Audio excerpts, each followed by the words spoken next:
Let me tell you something uncomfortable. Most of the rules you've been following in life were never designed to help you win. They were designed to keep you comfortable.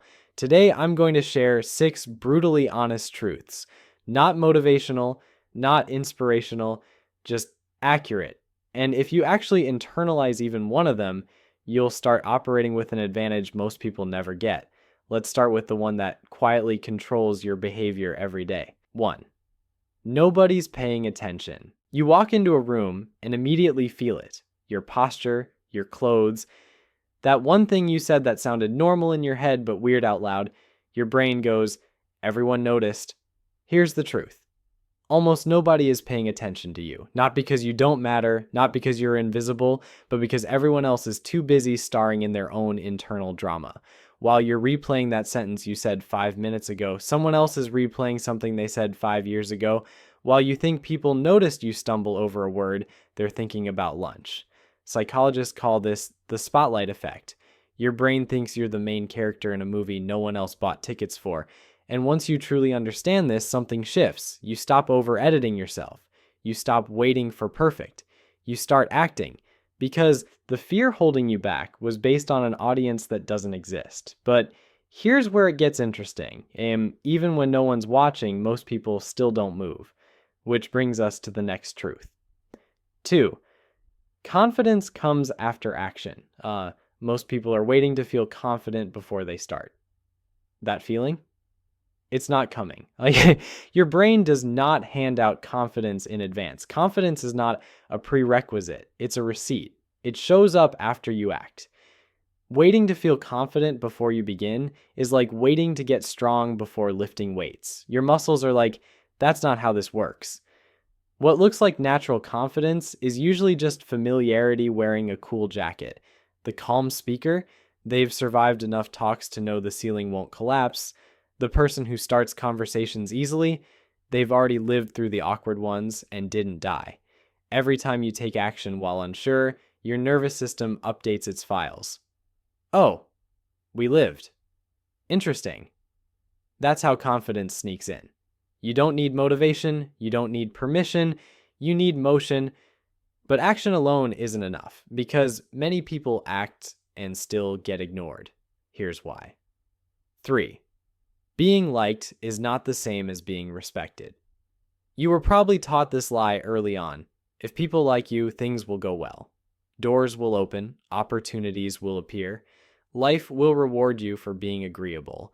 In reality, being liked and being respected are two completely different currencies. Being liked comes from making people comfortable.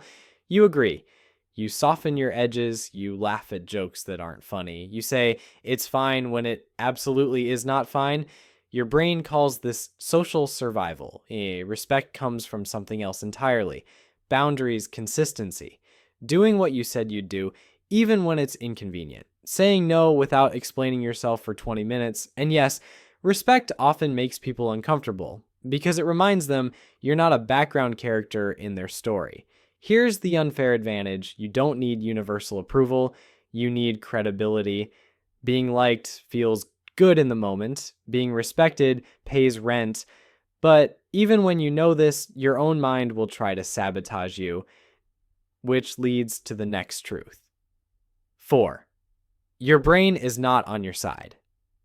You trust your thoughts because they sound like you. Same voice, same confidence. Unfortunately, your brain is less of a wise mentor and more like a paranoid intern with Wi-Fi access.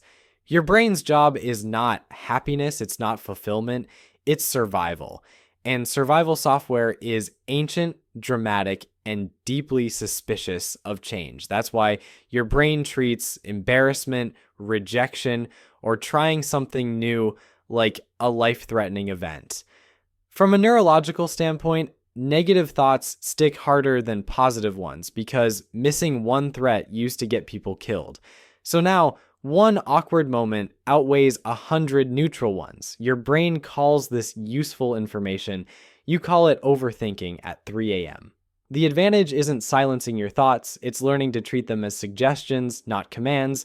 Just because your brain says, this will go terribly, doesn't mean it ran the math. And even when you ignore your brain, your body will still resist change. Here's why. 5. Discomfort is the price of growth. Most people don't avoid growth because they're lazy. They avoid it because growth feels bad, physically bad.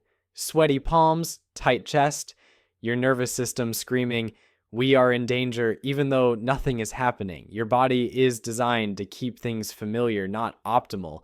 Familiar feels safe. Safe feels alive. That's why scrolling feels easy and progress feels heavy. Here's the shift that changes everything. Discomfort is not a sign you're doing something wrong. It's a sign you're leaving old wiring behind. Neuroscience calls this neuroplasticity. Your brain is literally rewiring itself. And rewiring feels like static in your soul. Instead of asking, "How do I make this stop?" ask, "How long can I stay here without quitting?" That question separates people who change from people who talk about changing. But even knowing all this, there's one belief that stops more people than any other. 6. Sorry, no one is coming to save you.